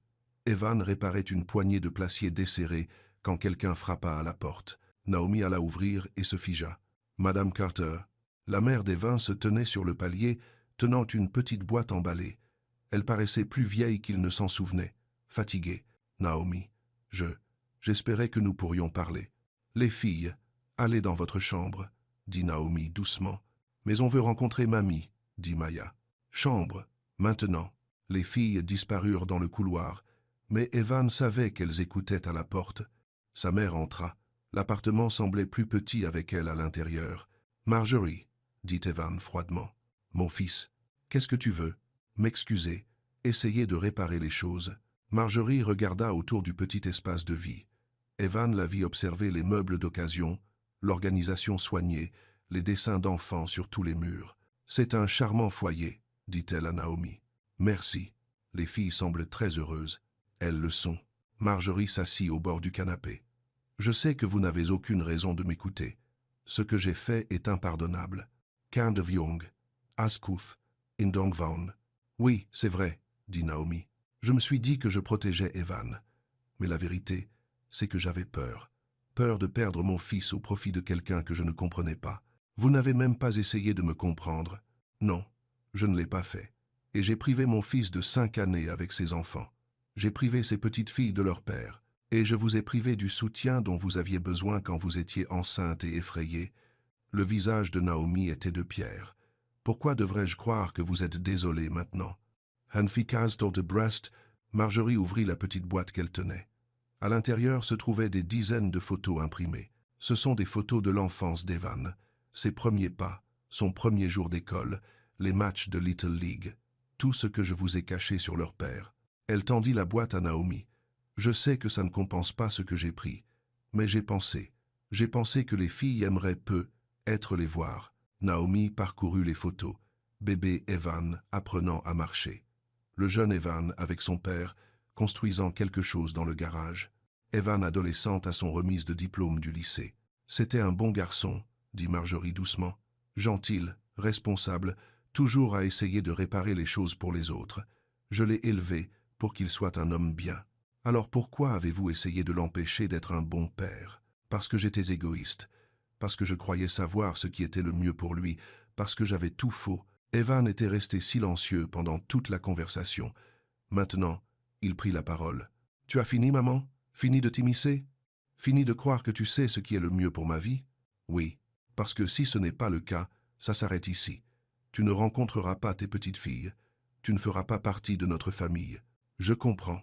Vraiment, parce que ces petites filles dans cette chambre sont la chose la plus importante de ma vie. Et si tu leur fais du mal, si tu les perturbes, si tu causes le moindre problème à Naomi, je ne le ferai pas. Naomi avait étudié le visage de sa mère, cherchant des mensonges, des arrière-pensées. « Vous pouvez les rencontrer, dit-elle finalement. Mais il y a des règles, tout ce que vous voulez. Vous me suivez. Vous ne dépassez pas les limites. Vous ne les gâtez pas et n'essayez pas de les gagner avec des cadeaux. Vous ne critiquez pas la façon dont je les ai élevés. Et la première fois que vous créez des drames ou me mettez mal à l'aise, vous partez, pour toujours. Je suis d'accord. Et vous me devez des excuses, de vraies excuses.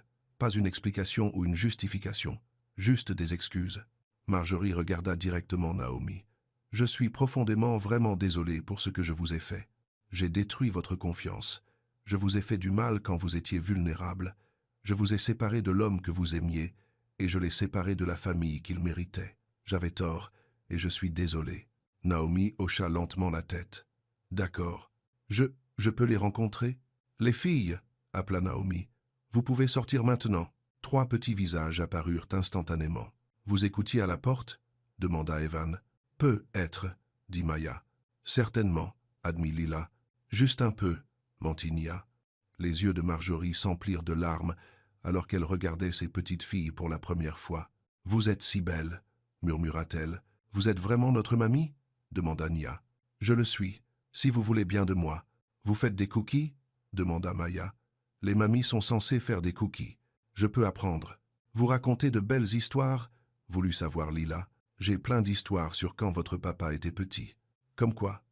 Les 3 filles furent immédiatement intéressées. « Eh bien, » dit Marjorie en s'installant confortablement sur le canapé. « Quand votre papa avait à peu près votre âge, il a essayé de construire une cabane dans l'arbre de notre jardin. Pendant l'heure qui suivit, elle leur raconta des histoires sur l'enfance d'Evan.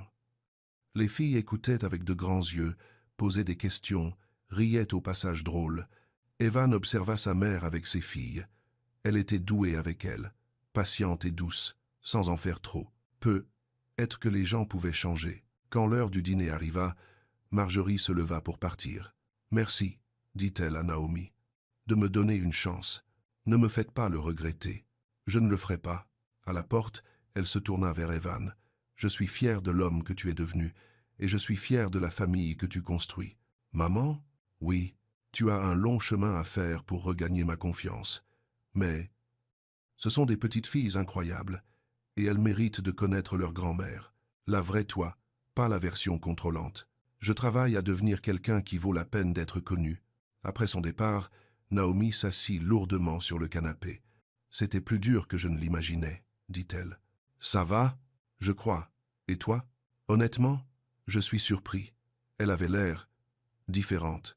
Les gens peuvent changer, mais je vais la surveiller attentivement. Nous la surveillerons tous les deux. » Maya grimpa sur le canapé entre eux. « Mamie a l'air gentille. »« C'est vrai, » approuva Naomi. « Mais on va y aller doucement. Comme toi et papa, vous y allez doucement ? » Exactement comme ça. Le vendredi soir arriva enfin. Evan se tenait devant le miroir de sa salle de bain, nerveux comme un adolescent. Il avait acheté une nouvelle chemise, s'était fait couper les cheveux, avait même acheté des fleurs. On aurait dit leur premier rendez-vous, tout recommencer. La mère de Naomi, Ruth, arriva à 18h pour garder les filles. C'était une femme discrète aux yeux doux et à l'attitude pragmatique. « Vous devez être Evan, » dit-elle en le détaillant de la tête aux pieds. « Oui, madame. Ma fille m'a beaucoup parlé de vous. Rien que de bonnes choses, j'espère. Nous verrons. » Ruth Ellis ne serait pas facile à convaincre. C'était normal. Il comprenait mieux les mères protectrices maintenant. Quand Naomi apparut dans l'encadrement de la porte, Evan eut le souffle coupé.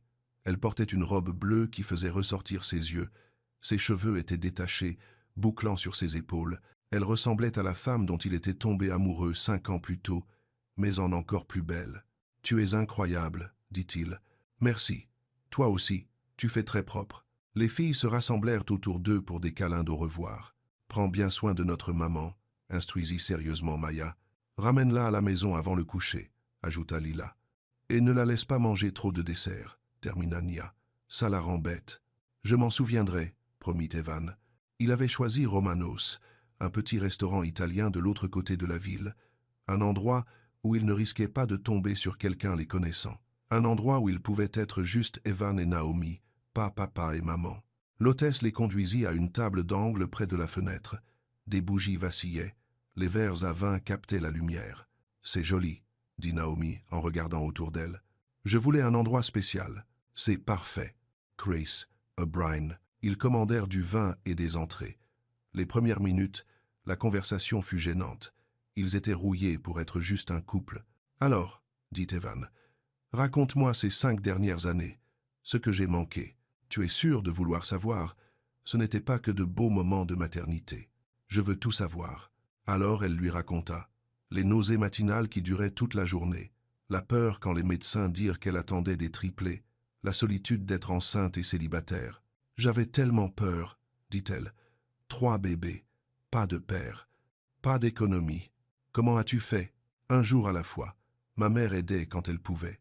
J'ai travaillé jusqu'au jour de mon accouchement, puis congé maternité, puis retour au travail avec 3 tout petits nourrissons. Ça a dû être impossible. C'était la chose la plus difficile que j'ai jamais faite, mais aussi la plus incroyable, les regarder grandir, voir leur personnalité se développer. Maya a marché la première, bien sûr. Lila a parlé la première. Nia était celle qui dormait le mieux. J'aurais aimé être là, moi aussi. Mais on ne peut pas changer le passé. Es wie que place toi. Et les rendez-vous? Est-ce que il y a eu d'autres hommes? Naomi sourit. Honnêtement, quand? Entre le travail et 3 bambins, quand aurais-je eu le temps de sortir? Et puis quoi? Je ne t'ai jamais oublié. Même quand je croyais que tu nous avais abandonnés, une partie de moi espérait toujours ton retour. Je suis de retour maintenant. Oui, tu l'es. Le vin les détendit. La conversation coula plus facilement. Ils parlèrent de leur travail, de leurs rêves, de leurs craintes pour l'avenir. « Et toi ?» demanda Naomi. « Raconte-moi tes 5 années. »« Hin font des de despactig. »« Solitaire, » dit-il avec sincérité. « J'ai beaucoup travaillé, développé l'entreprise. Je suis sorti avec quelques femmes, mais rien de sérieux. Pourquoi pas? Parce qu'aucune n'était toi. C'est un lourd fardeau à faire porter à quelqu'un. Être la seule femme que tu puisses aimer. Ce n'est pas un fardeau, c'est la vérité. Tu es la seule pour moi, Naomi. Tu l'as toujours été. Même maintenant, même avec toutes les complications, 3 enfants, des emplois du temps de fou, ma famille protectrice, ta mère qui s'immisce, surtout maintenant. Es das, is a priest. Le plat principal arriva. Ils goûtèrent chacun de leur plat, rirent de vieux souvenirs, en créèrent de nouveaux. Tu te souviens de notre premier rendez-vous? Demanda Naomi. Tu m'as emmené voir ce film terrible. Il n'était pas terrible, il était. D'accord, il était plutôt mauvais. Mais tu m'as laissé choisir le restaurant après. La meilleure cuisine chinoise que j'ai jamais mangée. Le restaurant est toujours là, je passe parfois devant. Tu y es retourné? Non, ça n'aurait pas été pareil sans toi. Après le dîner, ils marchèrent dans le centre-ville. La soirée était parfaite, douce mais pas humide. Les étoiles commençaient à apparaître. « J'ai quelque chose à te dire », dit Evan alors qu'il s'arrêtait devant la fontaine de la place de la ville. « Quoi? J'ai regardé des maisons. » Naomi ralentit le pas. « Des maisons? Une amie agent immobilier m'en a montré quelques-unes. 3 chambres, bon quartier, près de l'école des filles. Evan, je sais qu'on y va doucement, mais je veux être prêt. Quand nous serons prêts, quand tu seras prête. Quel genre de maison? Il y en a une sur Maple Street. Grand jardin pour que les filles jouent. Belle cuisine. Les chambres sont toutes de la même taille, donc pas de dispute pour savoir qui a la plus grande. Tu as vraiment tout réfléchi. Je pense à notre avenir tous les jours. » Ils s'assirent au bord de la fontaine. L'eau éclaboussait derrière eux. « J'ai peur, » dit soudain Naomi. « De quoi? De faire confiance à tout ça, de croire que c'est réel, de laisser les filles trop s'attacher et que tout s'écroule. Ça ne s'écroulera pas. Tu ne peux pas le savoir. Si, je le sais, parce que je ne partirai pas. Parce que je t'aime plus que je n'aime respirer. Parce que ces petites filles sont mon cœur qui se promène hors de mon corps. Et si je ne suis pas prête pour le mariage? Et si j'ai besoin de plus de temps? Alors on prend plus de temps. Et si je ne suis jamais prête? Alors on trouve une autre façon d'être une famille. Tu ferais ça? Vivre sans engagement légal? Naomi, je n'ai pas besoin d'un bout de papier pour me dire que tu es ma famille. Mais si tu en veux un jour, je serai l'homme le plus heureux du monde de te le donner. Pique prof que se visne, in gangs de gangs are in full prop live. Elle resta silencieuse un long moment, fixant l'eau de la fontaine. La maison sur Maple Street, dit-elle finalement. Elle a une bonne cuisine? Une cuisine incroyable, grand îlot central, beaucoup de plans de travail. Et le jardin? Parfait pour une balançoire. Peut être un bac à sable. Et le crédit? Tu peux l'obtenir seul? Déjà prêt, approuvé. Et mon nom sur l'acte de propriété? Déjà discuté avec l'avocat. Tout ce que tu veux. Tu as vraiment pensé à tout. J'ai eu 5 ans pour réfléchir à ce que je voulais que ma vie ressemble. Plastos. Ici en Nazarise. Et à quoi ressemble-t-elle? Des samedis matins à faire des pancakes avec mes filles, des vendredis soirs en rendez-vous avec ma femme, des vacances en famille, des anniversaires et des matins de Noël. Une vie à la fois ordinaire et extraordinaire. Ta femme, si elle veut bien de moi. Naomi se tourna pour le regarder. C'est une demande en mariage? Pas encore. Mais quand je demanderai, tu le sauras. Il y aura une bague et un discours et probablement des larmes. Les larmes de qui? Certainement les miennes. Probablement les tiennes. Peut être celles des filles. Isovan? Elle rit. Ça a l'air parfait. Ils retournèrent à son pick-up main dans la main. La soirée semblait magique, pleine de possibilités. Merci, dit Naomi pendant qu'ils rentraient. Pour ce soir, pour être patient avec moi, pour me laisser fixer le rythme. Merci à toi de retenter ta chance avec nous. Je t'aime, Evan Carter. Je t'aime aussi, Naomi Ellis. Bientôt, Carter. Seulement si tu le veux. On verra. Mais elle souriait en le disant. De retour à l'appartement, ils trouvèrent Ruth en train de lire un livre pendant que les filles dormaient paisiblement. « Comment ça s'est passé ?» demanda Evan. « Des anges parfaits, dit Ruth. Devoir fait, dents brossées, histoire lue. Ce sont de bons enfants. »« C'est vrai, » approuva Naomi. Ruth prit son sac et son cardigan. À la porte, elle se tourna vers Evan. « Jeune homme. »« Oui, madame. Si tu fais du mal à ma fille ou à ses bébés, tu auras affaire à moi. Je comprends. Bien. Prends soin d'eux. Je le ferai. » Après le départ de Ruth, Evan et Naomi allèrent voir les filles. Toutes trois dormaient profondément, des peluches blotties sous leurs bras. « Parfait, » chuchota Naomi. Ils s'assirent ensemble sur le canapé, la tête de Naomi sur l'épaule d'Evan. « Alors, » dit-elle, « la maison sur Maple Street, tu veux la voir? Peut être. Ce week-end? Vraiment? Je ne dis oui à rien. Mais je suis curieuse. J'appellerai l'agent demain. » Ils restèrent assis un moment dans un silence confortable. Dehors, le quartier s'endormait. À l'intérieur, leur petite famille était saine et sauve. Evan? Quand tu demanderas, le discours dont tu as parlé, que dirais-tu? Tu veux vraiment savoir? Je veux vraiment savoir. Inzaza, parostanksokosi. Il bougea pour pouvoir la regarder. Je dirais que tu es la femme la plus forte que je connaisse, que tu as bâti une belle vie pour nos filles quand tu croyais être seule, que tu es une mère incroyable et une partenaire formidable et la seule femme que j'ai jamais vraiment aimée. Quoi d'autre? Je dirais que je veux passer chaque matin du reste de ma vie à t'apporter ton café et à t'aider à te préparer pour la journée. Je veux être là pour chaque histoire du soir, chaque genou écorché, chaque moment de fierté, chaque journée difficile. Continue. Tout ina ein mein, evend, ina ein mein. Je dirais que je sais que le mariage, c'est plus que de la romance. C'est faire la vaisselle et payer les factures et veiller des enfants malades. C'est se disputer pour l'argent et se réconcilier avant de dormir. C'est se choisir chaque jour, même quand c'est dur. Et je dirais que je veux tout ça. Les beaux moments et les moments difficiles, les jours ordinaires et les occasions spéciales. Je veux vieillir avec toi et voir nos filles devenir des femmes formidables et être ajouter encore des bébés à notre famille si tu en veux. Encore des bébés? Prois de vous. Seulement si tu en veux.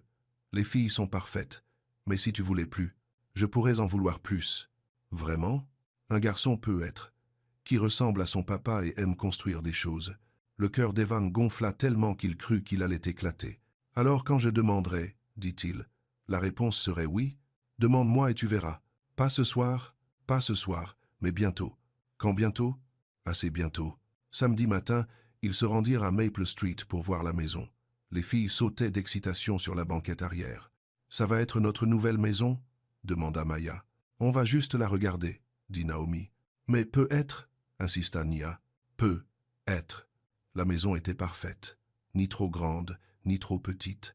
Un porche devant où ils pourraient s'asseoir le soir. Un jardin clôturé où les filles pourraient jouer en sécurité. « Regardez !» Lila montra un immense arbre au fond du jardin. « Parfait pour une cabane. Et il y a de la place pour un potager, » ajouta Maya. « Je pourrais avoir ma propre chambre ?» demanda Nia en regardant la troisième chambre. « Vous pourriez toutes avoir votre propre chambre, » dit l'agent immobilier. « Qu'en pensez-vous » Les filles explorèrent chaque recoin pendant qu'Evan et Naomi parcouraient les lieux plus lentement. « La cuisine est magnifique, » dit Naomi en passant la main sur les plans de travail en granit. « Parfaite pour cuisiner de grands dîners en famille. La chambre parentale est bien aussi. Assez grande pour un lit king size. Tu prévois à l'avance ? » Toujours. Dans le jardin, ils regardèrent les filles grimper au grand chêne. « Elles l'adorent, » dit Evan. « Elles adorent l'idée de cette maison. Et toi ? Est-ce que tu l'aimes ?» Naomi regarda autour d'elle. La maison, le jardin, leurs enfants jouant en sécurité. « J'aime les possibilités qu'elle offre. » « C'est suffisant ? » Pour l'instant. Ce soir-là, après que les filles furent couchées, ils s'assirent à la table de cuisine désormais stable pour examiner les finances. « Si on achetait la maison, » dit Naomi, « comment gérerait-on tout ? Argent, responsabilité, décision, comme tu voudras. Je veux qu'on soit des partenaires, de vrais partenaires. Un droit de regard égal sur tout. D'accord. Même si c'est ton argent qui achète la maison, ce serait notre maison, la maison de notre famille. Et mon crédit, mes revenus, on mettrait ton nom sur tout, pour construire ton crédit aussi. Et si ça ne marche pas entre nous, alors on trouverait comment coparentaliser depuis la même maison, où on la vendrait et on partagerait tout équitablement. Tu as vraiment réfléchi à tout ça. J'ai réfléchi à tout. » Naomi resta silencieuse un long moment, étudiant les chiffres. « D'accord, » dit-elle finalement. « D'accord quoi ? D'accord, faisons une offre pour la maison. » Le cœur d'Evan s'arrêta. « Vraiment ? Vraiment. Mais pas parce qu'on se marie ou qu'on prend un énorme engagement, parce que c'est une bonne maison dans un bon quartier et que nos filles l'adorent. Et nous ? On trouvera notre chemin au fur et à mesure. » 2 semaines plus tard, ils avaient les clés de leur nouvelle maison. Les filles coururent dans les pièces vides, leur voix résonnant contre les murs.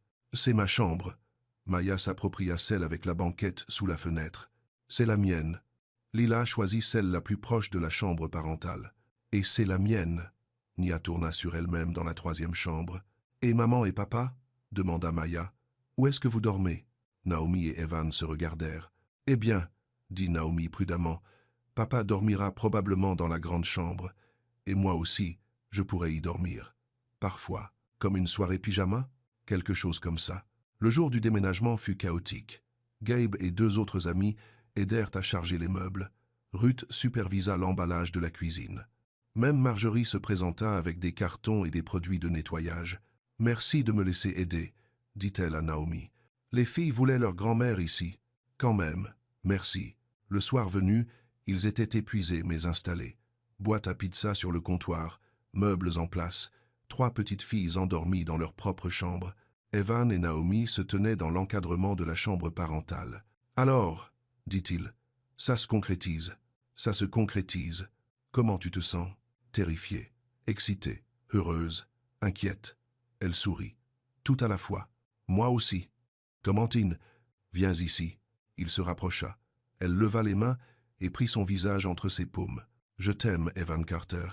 J'aime notre vie. J'aime notre famille. Je t'aime aussi. Et je suis prête. Prête pour quoi ? Pour tout ce qui vient après. » Il l'embrassa alors, longuement, doucement, plein de promesses. « Ce qui vient après, » dit-il contre ses lèvres, « c'est pour toujours. Pour toujours, c'est long.